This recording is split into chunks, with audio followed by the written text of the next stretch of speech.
Dear listeners, good morning and welcome to Comme d'Archi, the podcast that opens the doors to the fascinating world of architecture. For newcomers, let me introduce myself. I'm the spokesperson of Anne-Charlotte Depondt, PhD in History of Architecture, published author, head of a communication and development agency based in Paris, France, dedicated to architecture. Let's meet every week to discuss culture and architecture and learn how to look at projects through a context and diversity lens. Thank you for being with me today, and now it's time for talent. Bienvenue dans Comme d'Archi.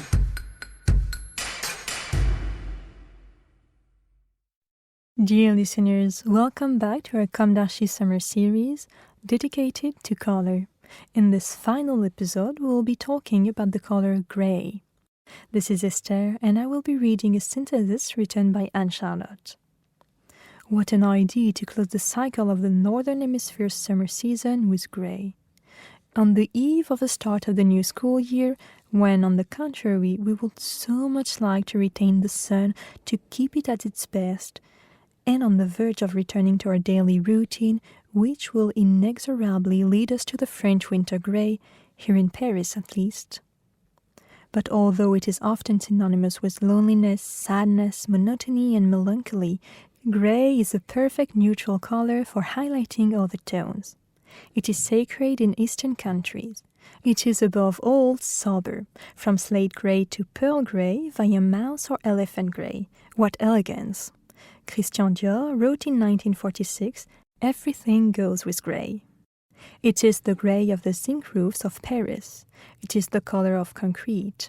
Sometimes superb, from the waxed concrete of a kitchen countertop to the gray changing under the light of the corncobs of Burton Goldberg's marina in Chicago.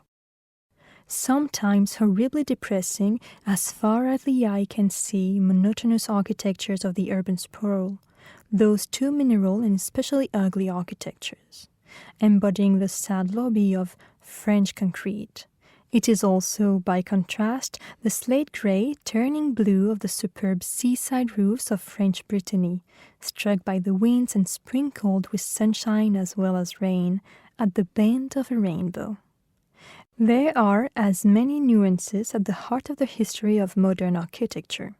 From Le Corbusier to Tadao Ando, via the Perret brothers, Louis Kahn, Oscar Niemeyer, and many others. To talk about gray and concrete, among all the examples around the world, I remember the Marina City project by architect Burton Goldberg, along the Chicago River in the heart of the mythical city of Illinois, Chicago, USA. It was delivered in 1964. This is probably because the shape of its twin towers transcends the material of concrete. When they were delivered, they were the tallest residential towers in the world, raising up to 179 meters. In ordinary architecture, unconsciously, concrete often cuts off from nature, by its strong minerality, by its standard fields, by its thicknesses. The corncobs of Marina City, as they are called, are a metaphorical interpretation of the plant in their own reinforced concrete structures, circular with honeycomb slab of controlled thickness, intellectually reconciling the mineral and the plant. The two reinforced concrete towers are designed around a 35-foot diameter structural and vertical circulation core that allows for an even distribution of residential units on each floor. The cylindrical tower design creates 360-degree views of the second city, while serving as a structural stabilizer against Chicago's high winds, says the architects. The towers were initiated by the promoter William McFetrich, president of the Building Service Employees International Union. In 1959, the latter entrusted Burton Goldberg with the design of this complex, which was supposed to slow down the urban exodus from Chicago.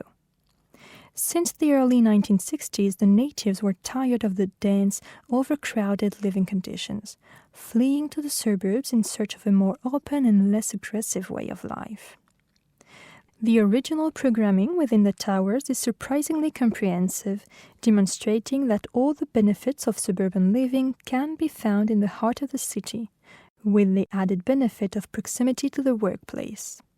A theater, a gym, a swimming pool, an ice rink, a bowling alley, shops, restaurants, and a private marina are available for the residents. The first 19 floors of each tower correspond to a spiral car park. The 20th floor is a storage area and laundry services for the residents. The remaining 40 floors house the 450 residential units, 900 in total for the whole operation, from studios to 3-room apartments. The plan of each unit forms a single radius that opens onto the city.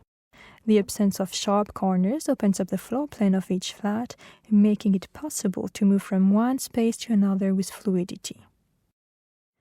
The programming has changed significantly over time, with the theater being transformed into a house of blues, the office annex now housing a hotel, and the units being converted into luxury condominiums. As for the grey concrete of Marina City, it has been doing its job for nearly 60 years and does not put off anyone. Today, the flats in the Marina, a stone throw from the Loop, are among the most sought after in Chicago. Marina City is an optimistic vision embodied in steel and reinforced concrete, a positive vision for the city, an optimistic view of humanity and the future, says James Pike in 2016. You don't get many chances in life to live in the very heart of such a powerful idea. There is no denying that we shape our world and it shapes us in return. How could I think of living anywhere else? Thank you, dear listeners. Even if sometimes we have to see life in grey, let's see it in pearl grey to go through the winter with gentleness and refinement. And before that, we still have the autumn with its flamboyant colors. By the way, see you next week for a new season of Comme d'Archi, Season 3, which we hope will be abundant and full of grey matter. This was Esther for Anne-Charlotte. Goodbye, and until then, take care of yourselves.